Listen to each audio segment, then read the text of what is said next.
Hey guys, it's been a while. Been a long time since my last video. I guess I haven't really put anything out in a while. I know I promised some other videos, or at least made mention of other ones, like the weathering video of the Pico Taurus. I do have this here, just really quick to show you guys. Here's the weathered Taurus by Pico, which I did the weathering myself. And yeah, I just thought I'd show it really quickly before the video, or before the review. Some kind of weathering on the roof. And yeah, all right, let's get on to the actual review. So today we have this Lima Expert. It's a I guess the locomotive is E.464, and it's in XMPR livery. So this is not, I guess this is the past livery for the FS Italian Railways. I actually prefer this one because I like, I don't know, the times I've went in the past, I've seen this XMPR livery, and I actually like that way more than the current modern version. Not like that isn't good, it's just I definitely like this one the best. All right, so I got this brand new. It comes in this plastic wrap. Let's get it open. Plastic packaging with some tape. All right. Yeah, so this is my first Lima Expert locomotive. I have some of their Italian coaches, but not any locomotive before. From my experience with Lima Expert, it's honestly been amazing. Like, I really like it. It's really good value and very good quality. All right, so here we've got the inside of the box. It had this little foam here just on top, and yeah, we got a lot of extra space here. But yeah, it seems like a pretty good quality box. I don't think there's anything in these little slots here. I don't know if you can see that. It's kind of cool. I guess this will be pulled out if they wanted to put some extra details for like a different model or something, just to reuse the same packaging. All right, let's pull this out. Here it is. And then it looks like we've got some, I guess some instructions here, an exploded parts diagram, and how to remove the body and add a chip into it. That's pretty cool. This is a DC version, but yeah, I don't really do DCC stuff, so this was perfect for me. Here we go. Let's get it open. All right. Packaging seems good. All right, here it is. Oh, all right. Yeah, this is a pretty small locomotive. Like, I knew it was small before I actually unboxed it, but like, it's actually pretty small, you know, even for like European standards, because like the one I just showed you, it's like you know, size wise it's a small locomotive. Yeah, it is. It does have one cab just on the front, so it's like yeah, like that. And yeah, on the back we have this diaphragm here. So I guess that would be to access and walk through to the other coaches in the train. Yeah, so let's actually get this review started. So first of all, I mean, it looks really good. The paint and everything, the paint color looks pretty good. Yeah, let me get it a little closer. Let's see if we can get a better view of it. But yeah, I like it. Looks really nice. We got a lot of hoses on the front, which I noticed the Lima Expert does way more of these hoses and overall front detail like than other manufacturers of the same exact locomotive. Like for instance, there's a V-Trains one, and it doesn't have a lot of this stuff or the plow. It just is kind of a blank empty spot there, and I'm actually surprised by that, because that one is actually more expensive than this one, but I feel like this is a way better quality model. I don't own that, but I just feel like from photos I've seen, this one looks better. So let's go around. We've got some little grab iron handles there to access the cab. Got some nice little I guess builder plate stuff on the side. Some nice Trenitalia logo. And then yeah, we'll not a whole lot going on here. I mean, it is a nice, like just lines, like little protruding lines here. And then I like this a lot about this model as well. Like it just has this cool, like little printing of bicycles for this, I guess, back door, which this might have a small, I guess, bicycle storage compartment in the actual locomotive.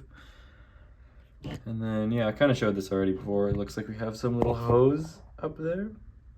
Yeah, next to the, inside the little diaphragm walkway. You've got this small little, little window here with a windshield wiper, which is separately applied. And we've got some little lights there. So I guess this locomotive can be backed up and run just for shunting operations. Like if in the yard they need to connect to some coaches, I guess they can do that. And then pretty much the same detail on this other side. Now let's move on to the roof. We've got some good roof details. It's not like, it doesn't blow your mind, but I guess it's probably not, there's not still a whole lot going on in the actual locomotive in real life. But we've got these two pantographs. Let's try to get them off, or get them up, I should say. Hard to do with one hand.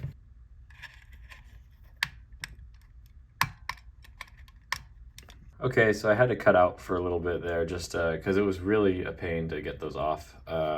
Honestly, probably my least favorite pantographs I've had so far.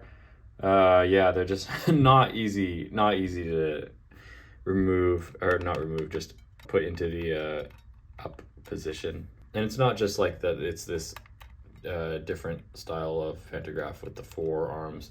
I do have some other ones which work fine, like I have this here, this MAV locomotive here, Hungarian one that has that same style of pantograph, and it works just fine.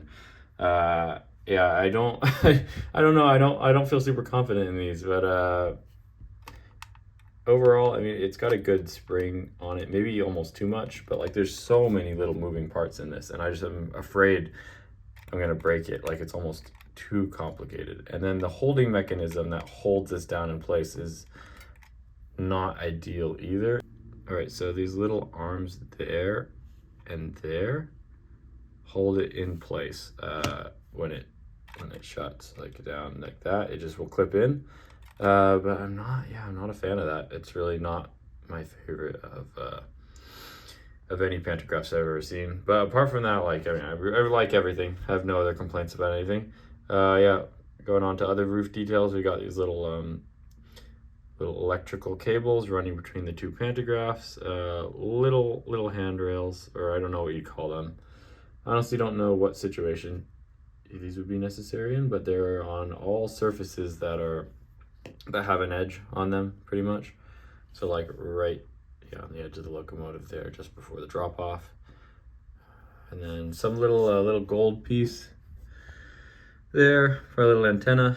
And then moving up, we have this horn, which is pretty teeny. But, and then another one of those little antennas, and then 2 little mystery, I don't know, points there. But yeah, no, I mean, overall, I really like the detail on it. Yeah, let's see if there's any cab detail. Not much, but at least there's an attempt there and some effort, so it's fine with me. Also, I guess I should point out, these are separately applied parts, the windshield wipers. And yeah, overall, I mean, it's a really nice looking locomotive. Yeah, so what I'm gonna do is I'm gonna well, first see how it looks with some coaches, and then I'm gonna put it on a very small test track and see how it runs. Okay, so I've got some coaches here with the locomotive, and yeah, I mean, it looks like a proper Italian train now with all that set up. And yeah, really like it. Works well. One thing though, so these are also Lima Expert coaches, which I had bought in the past. This locomotive I got recently, but I noticed that there's a slight difference in the paint color, even though these are the same brand. Yeah, this one is slightly lighter than this one. It's almost unnoticeable, but I thought I'd make a note of it just in case you guys would be interested. All right, so I just quickly took away the matte under the model just to kind of give you guys a better look at the color, because I know there's kind of a similar color on that matte. So here's a quick note on the size of this thing. You can see here's one of the coaches here, and here's the length of the actual locomotive. So like lined up next to each other to these coaches, they're actually pretty short locomotives. So we're here at the little test track I have set up. Just gonna see how it runs. I decided to put the back pantograph down just because I looked at some prototype photos, and it looks like they sometimes have both of those pantographs up. It's usually at terminus stations, but for the most part they run with the front one. So that's what I'm gonna do. And let's see how this thing runs. Just try some slow stuff first.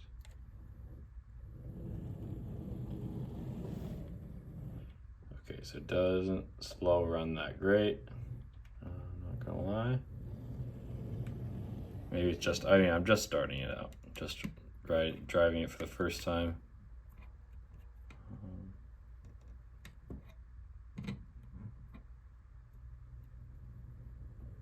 Almost seems to be doing better in reverse, but maybe it's just because it had a little time to run. Yeah, it's slow running actually pretty nice now. Okay, if you go a little faster, we got some cool red lights in the back, which is really awesome. Because you normally don't see that. You normally just see the front yellow lights, which aren't on. Barely on, yeah. Okay, well we'll go a little faster the next time and see if it's just a speed related thing. But those red ones come on pretty clearly, so I don't know. All right, so it takes a wow. It's sometimes doesn't go on. Red ones go on for sure.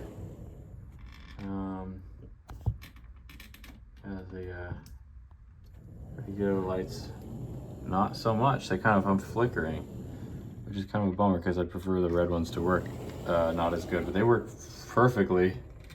Okay, well let's try to run a little faster.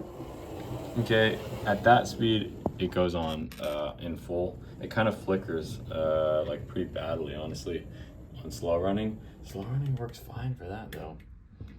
In the reverse, kind of a disappointment. Yeah, no lights. Then there, that's the speed that it starts going. Okay, well honestly that's kind of annoying. Yeah, all right, well I guess I'll give a final little thoughts on this locomotive, I guess. Really like the detail. I mean, I'm a big fan of Italian trains. Like, they look pretty nice. Like I was saying, I like this XMPR livery a lot. It's definitely my favorite of Italian, liveries of paint. But yeah, runs good. I mean, I just brought it out of the box, so I mean, out of the box is fine. Front light thing is kind of annoying. I don't know, yeah, it's pretty annoying. Then the pantographs is very annoying too. It's, yeah, like I was saying, not easy to get connected or disconnected from this little attach mechanism here to keep it in place or whatnot. But overall, yeah, I mean, detail on it is good. Really like the detail. The printing is super clear and crisp. No complaints there. Oh, I guess I didn't show the bottom yet. Let's do that before I forget. Okay. Yeah, it's about what you expect. And yeah, I might add a close coupling onto this just so it looks nice with the diaphragms touching and connected like in real life. But yeah, no, overall I like this and I'm happy I bought it. Yeah, maybe the light thing will sort itself out eventually. If not, either way, it's, yeah, really nice looking model. I'm glad I got it. Well guys, thanks for watching. Yeah, hope to release some more videos soon.